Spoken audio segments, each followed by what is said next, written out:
नमो नमः विद्यार्थियों।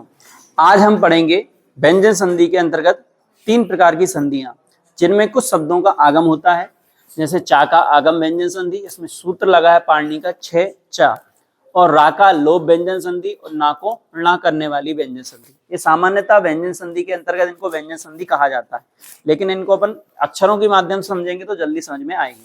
सबसे पहले उदाहरण देखते हैं, तरु प्लस छाया। ये उदाहरण दिया है, तो इसमें छा के आगे, ध्यान से सुनना, छा के आगे जब भी स्वर आता है तो स्वर में क्या लिखा है, छोटा ऊ, ह्रस्व दीर्घा, छोटी बड़ी कोई भी आता है तो ह्रस्व ऊ आएगा तो यहाँ पर चा का आगम हो जाएगा।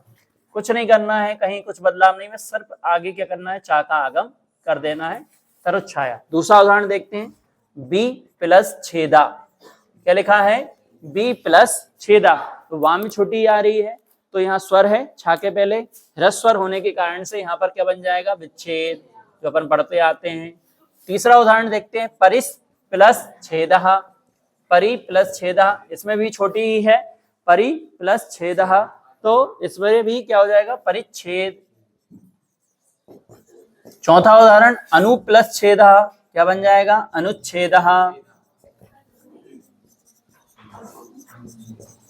अनुच्छेदः, तो बहुत सरल है, छा के आगे आपको ह्रस्व स्वर देखना है और चा का आगम कर देना है। दूसरी संधि है रा का लोप व्यंजन संधि।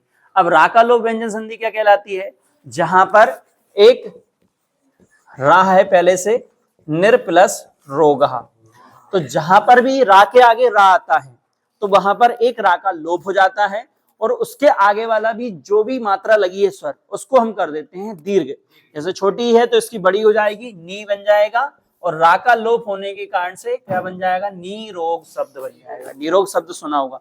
दूसरा शब्द सुना होगा आपने, निर प्लस रजः, तो निर में भी रजा है तो नी बड़ी हो जाएगी और नीरज बन जाएगा, तो नीरज शब्द ऐसे बना है, निर प्लस रजा से नीरज बन जाएगा। तीसरा उदाहरण अपन इसमें देखते हैं, जैसे कोई और शब्द है, स्वर प्लस राज्यम।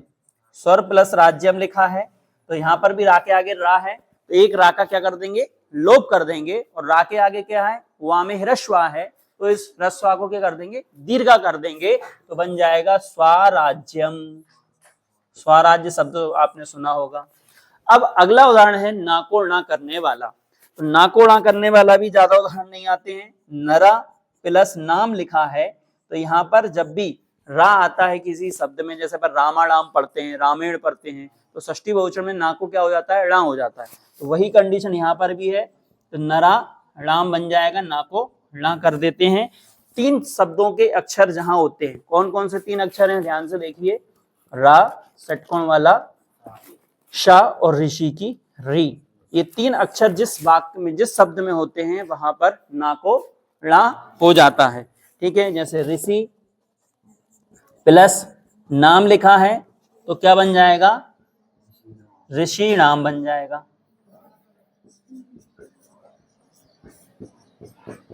तो इस प्रकार से हमने सभी प्रकार की व्यंजन संधियों को देखा है। सुचुत व्यंजन संधि, इष्टुत व्यंजन संधि, जसत्व व्यंजन संधि, चरत्व व्यंजन संधि, अनुस्वार व्यंजन संधि, परसवर्ण व्यंजन संधि, लत्व व्यंजन संधि, छत्व व्यंजन संधि, चा का आगम व्यंजन संधि, रा का लोप व्यंजन संधि और ना का णा करने वाली व्यंजन संधियों की वीडियो हमने सारी देखी है। आप इन वीडियो को बहुत अच्छे से देखें और सभी विद्यार्थियों तक इसको शेयर करें। धन्यवाद। नमो नमः।